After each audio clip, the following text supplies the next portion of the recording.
Kevin Olivier. Saya adalah mahasiswa UNISMA, Universitas Islam Malang, Fakultas Ekonomi Bisnis dan jurusan Manajemen. Di sini saya akan menjelaskan tentang prinsip kebajikan atau qardoh atau pada mata kuliah Otoritas Keuangan Syariah.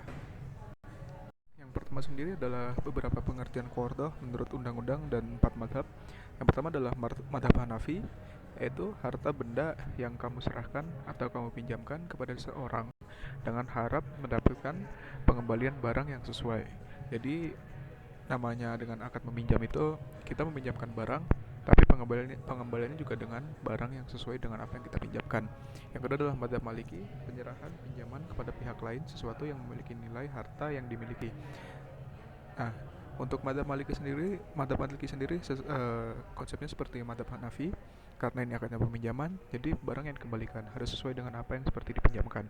Yang ketiga adalah madzhab Hambali, yaitu penyerahan harta kepada seseorang yang dapat mengambil keuntungan dan memanfaatkan dari pinjaman dan pengembalian yang sesuai dengan gantinya.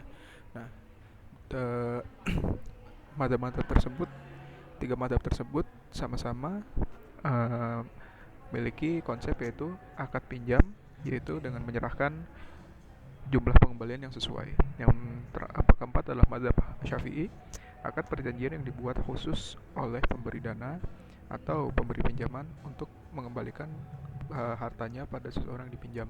Jadi untuk mazhab Syafi'i sendiri adalah sama seperti mazhab lain, akadnya itu akad peminjam, jadi harus dikembalikan sesuai dengan apa yang dipinjam dan dengan waktu yang ditentukan. Untuk undang-undang sendiri, akad qardo adalah akad pinjaman dana kepada nasabah atau peminjam dana dengan ketentuan si peminjam wajib mengembalikan dana yang diterima pada waktu yang sudah ditentukan oleh kedua belah pihak. Rukun qardo sendiri ada tiga, yaitu kedua belah pihak antara si peminjam dan si pemilik dana. Yang kedua adalah objek dari qardo berupa uang atau alat tukar lain. Yang ketiga adalah ijab qabul atau serah terima antara dua belah pihak, yaitu si peminjam dan si pemilik dana. Dan yang keempat adalah syarat dan ketentuan qardo. Yang harus digarisbawahi adalah ada syarat dan beberapa ketentuan tentang akad qardo atau kebajikan, yaitu satu, harus terkait dengan barang yang memiliki manfaat. Jadi barang yang dipinjamkan harus ada manfaatnya seperti uang atau beberapa hal lain yang bermanfaat. Yang kedua, terdapat ijab qabul antara dua belah pihak atau serah terima dan kesepakatan. Yang ketiga, peminjaman kepada pihak yang membutuhkan.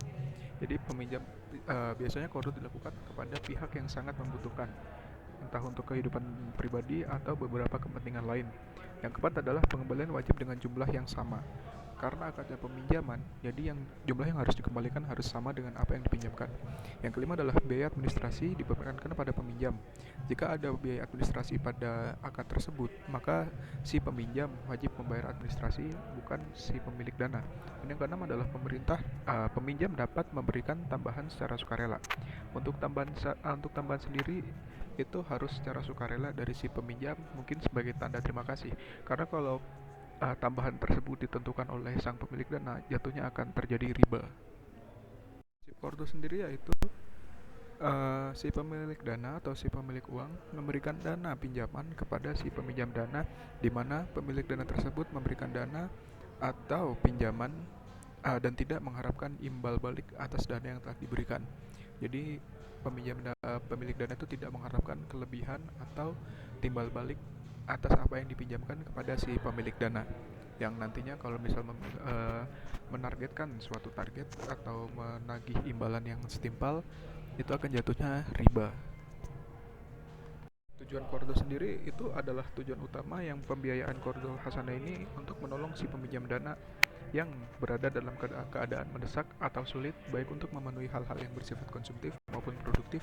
Contoh untuk semisal ada seseorang yang membutuhkan dana untuk membayar keluarganya atau membayar anaknya sekolah,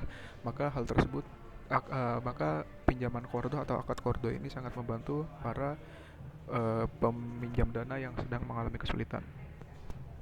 Dan ini adalah ada satu contoh qardo, yaitu apabila pihak A yang meminjamkan uang sebesar 5 juta, namun kemudian pihak A ini meminta imbalan kepada si peminjam dana itu atau pengembalian sebesar 6 juta.